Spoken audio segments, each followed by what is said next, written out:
This is a wood propeller. It's got a polymer leading edge. So if you do pick up rocks or whatever, generally that will absorb that shock and it won't chip and break. But being wood, it is laminated, okay? So you want to check front and back and be sure that the wood is together. There's no delaminations because the propeller on an aircraft is connected directly to the air conditioning system. And if you don't believe that, when a propeller stops, take a look at a pilot. I'll guarantee you he started selecting the oil tank. I've already opened it. Now, a road tax is a little bit different. Like when your truck, you just pull a dipstick out right and check it, right? On this one, it has some dry sump. It's got a separate container for oil, and all that oil is pumped back up into here. After it sits for a while, it drains back. So what you have to do is take your stick off, clean it up, and you have to pull this through 10 to 15 times or so. And when the oil is purged back into the tank, you'll hear it literally sound like a gurgle. Then you check it. You only have to do that once a day. But you want to be sure, because if you check it, like today, I checked it and it was below minimum. But when I pulled it through, I was about midway. Had I believed it below minimum and added a bunch of oil, when I fired it up, now I'm way over maximum, stuff would blow out. So road taxes are a little, you look down, with this, with no wheel pants, you can check your brake pads. Those are brand spanking new, by the way. We've already wore out a set of brakes on this thing. Is that right? You've got your struts here, your braces, tie down. This is your PDOT tube. That, generally these are covered, but you want to check and be sure. You get your static port here, your PDOT for airspeed, lights. Now on your ailerons, you've got bolts and carter keys in each one of them. See, they're castellated nuts, and there's carter keys in them. You want to check and be sure that they are all here. Everything is in good shape. And on your spads, you've got weights. These are calibrated weights. These are balanced to the individual aileron, so you want to be sure that's on there, because it'll really get kind of nasty and flutter on you if you don't. Comm antenna. This is just an air gap, like right through here. These are gap seals. This is your battery access door. You get into the battery if you need. It's all the screws and everything in there. Data plate is still there and in good shape. We use this to move the plane around. It's kind of a handheld, is all it is. This has flying wires on it. So it's just a matter of checking those, making sure they're tight. You look underneath here, you can see the crank and the tube for the horizontal, and it's got a castellated nut and a carter pin in it also.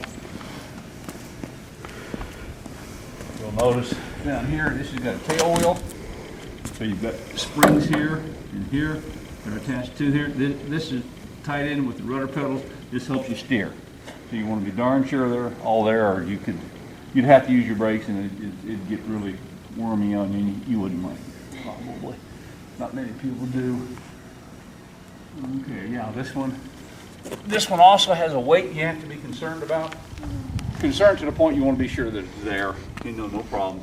You got another castellated nut here for that crank. If you look over here, right underneath here, there's a lead weight. Oh, okay. And these we had to make these lead weights up ourselves. And you put this on a bar, and you balance it literally to where that thing is. So now it controls the stick forces inside. On some planes, when you pull the stick back, you let go of it, it just slams and falls down. It won't do that on that one. I can put it up here, stick all the way back, it stays there.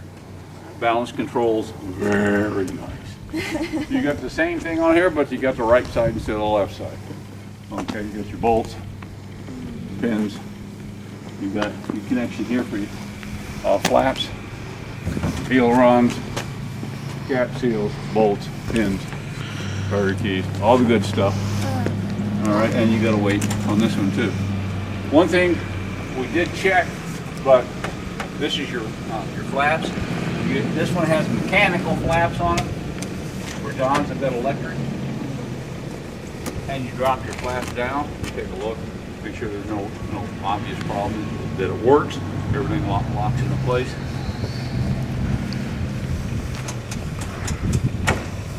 Now when we start to get inside, You have to be concerned about your gas, that it's turned on. I've checked, you can actually, a lot of planes, you have to take the gas caps off and drop a rod, like a dowel, down and check to see how level or how much gas is in there. Most of them have fuel gauges like you have in a car, but they are inherently incorrect.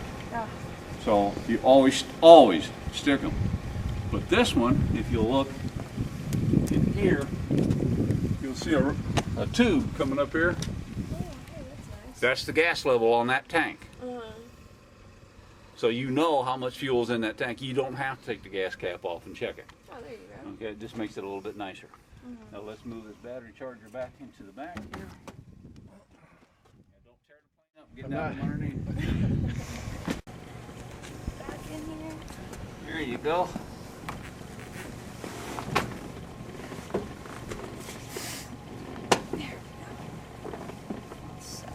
This belt here.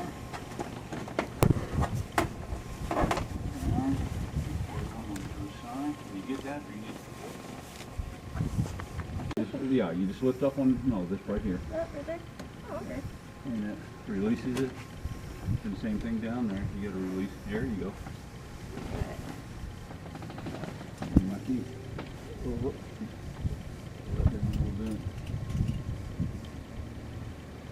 Standard, just plug it in. There you go. Here to click, you got it. Pull that down to where you're comfortable. And you can tighten these up by pulling those straps.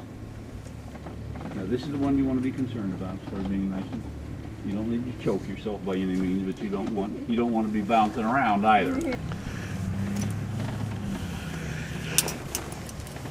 Yeah. I didn't know the middle finger was a thumb. Anyway.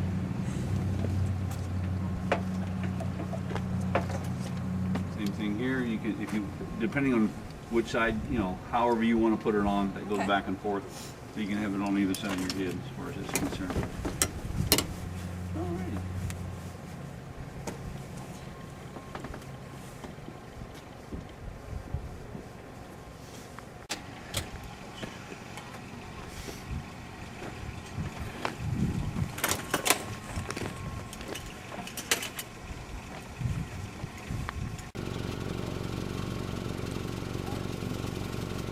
Clear problem.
Cynthia traffic, experimental 247, Romeo, final, runway 11, Cynthia.